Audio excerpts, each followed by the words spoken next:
Mates Lab. Today what we're going to do is we're going to talk about doing some soil separation. One of the things that you'll need to do with soils is you could take a random sample outside. You could use anything to take the sample, especially a sandwich bag, Ziploc bag, something to that effect. You're only going to need roughly 100 to 200 grams, but it's always good to get more sample. Over in the lab, I'll show you some students have been working on projects. Here's a project that involves other types of soils and kind of analyzing them for nutrients. But the key thing is to make sure they're dry. So one method is to just put them out on a tray, spread them out in a thin layer, and then what you could do is you could kind of air dry it. Over there are some samples that have been put in little tins. They look like little pie tins that they use. So coming back around here,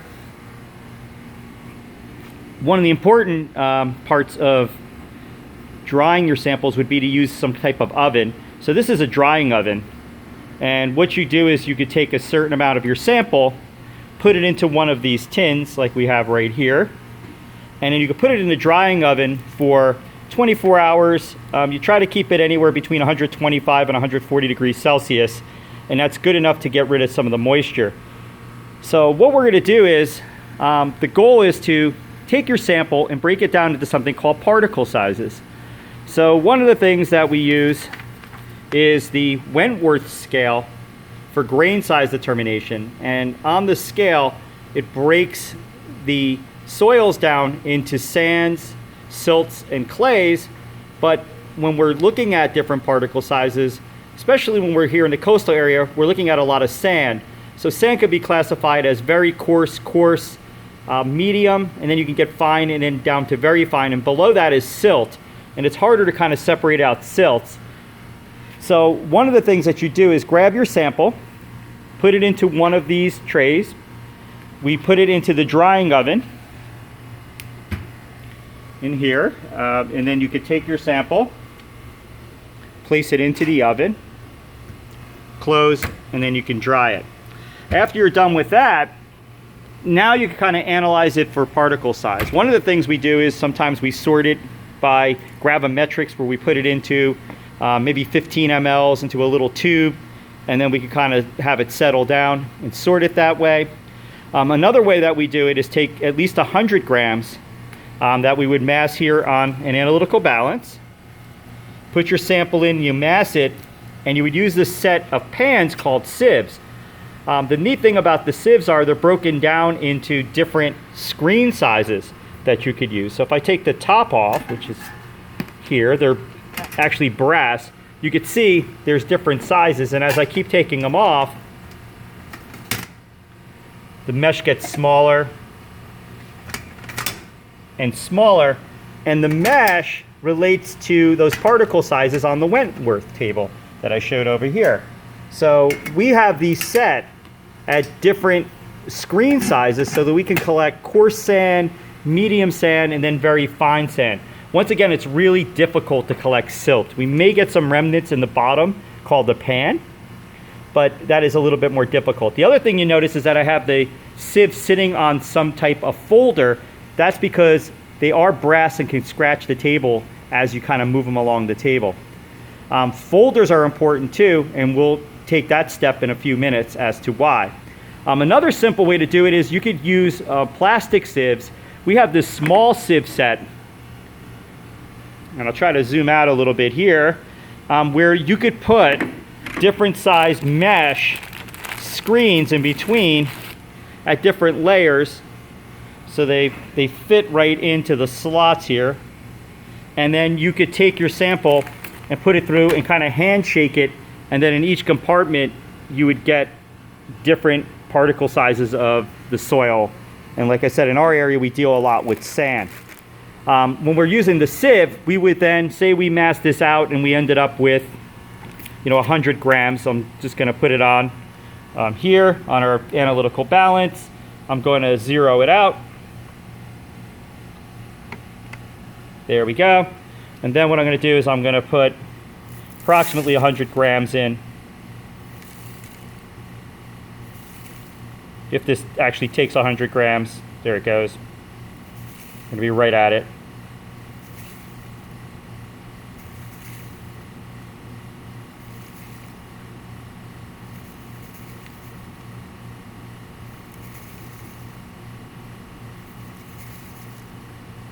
Somebody must have been doing this before because we're almost right there.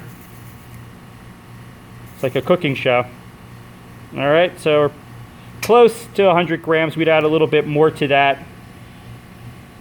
And then what we would do is we would take this, take the cover off or the top off of the sieve, and then we would dump this in to the sieve itself.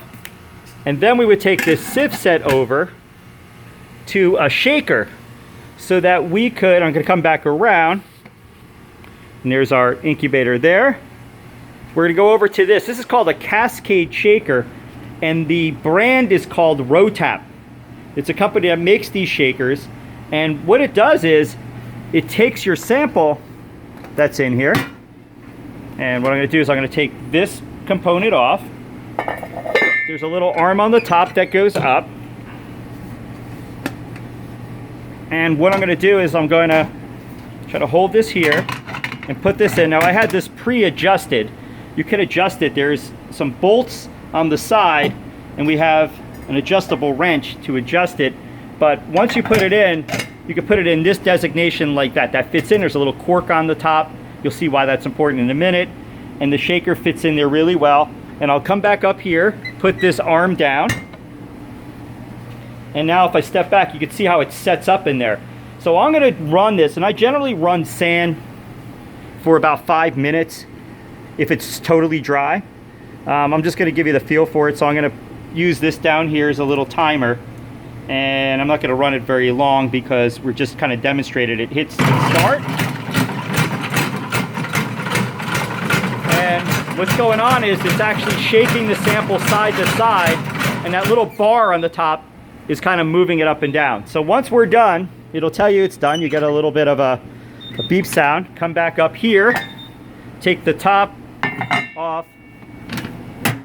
I'm going to take the sample out. A bit of a close-up there. Come back here and put it back on my folders, because once again, you don't want your folders to or you need your folders to keep it from scratching up the surface. And then the process is pretty simple. What we do is we'll take a folder, we'll put it right here open, and sometimes we'll write on the folders. You can see on this folder there's the size of the sieves written, and we do it by mesh size. You can see it says 60, and then it also has the size of the screen, which is 0.25 millimeters for that middle one.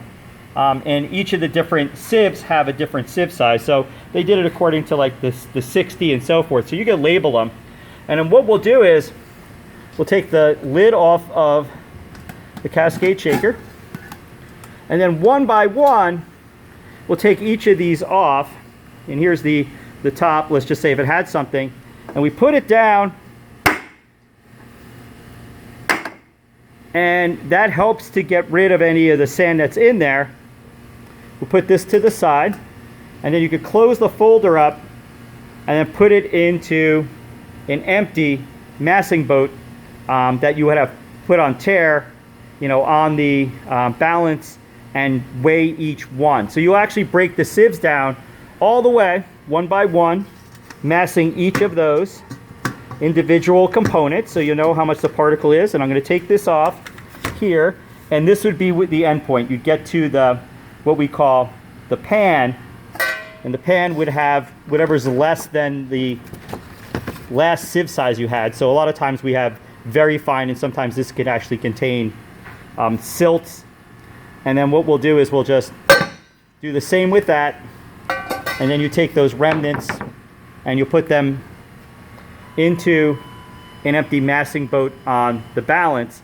So for every sieve, you will have a measurement, and if you add it up in grams, you're probably not going to equal what the total was. I think we had 99 point something. It's supposed to be around 100, but we would use that as our baseline, no matter what. even if you can't account for some of the sand, you still use that total amount that you masked as your initial baseline when you're doing this procedure. So to recap, what we do is you put a sample in the drying oven at 140 degrees Celsius, and there's your drying oven there. You mass approximately 100 grams on an analytical balance. You then use the sieve, and you know your predetermined sieves. Usually we like to have a nice set from coarse sand all the way down to pan. And you could look at the Wentworth scale or the particle size scale. We have this on a Blackboard site, or my site I should say, over at OCVTS, that has the research PDFs, and there's one that has that there. Then what you do is you then put it through the sieves and separate. So you run it for approximately 5 minutes, separate out and get a mass for each one of the different sieves levels or trays. And then you take that data, enter that data, and then you have your sand kind of broken down into the proper particle sizes. And to follow up, when we're finished here at Mates, what we like to do is just put them into basic categories. So if we have very coarse and coarse, we put it in a coarse sand container. Mediums go into the medium container, and fines and very fines go into a fine container that we use for other projects down the line. So hopefully this helped you out a little bit. And these are some methods that we use to separate soils. You could do this for not only just sand, but other soils. But once again, once you start getting into silts, there's something called wet sieving, which is similar to sieving here, but you have to do this and add some water to it to kind of push it through, almost like silk screening in some ways. And that's a little bit more tricky and a little bit more complicated. So in terms of soils, sieving is a really good way to go. And thank you.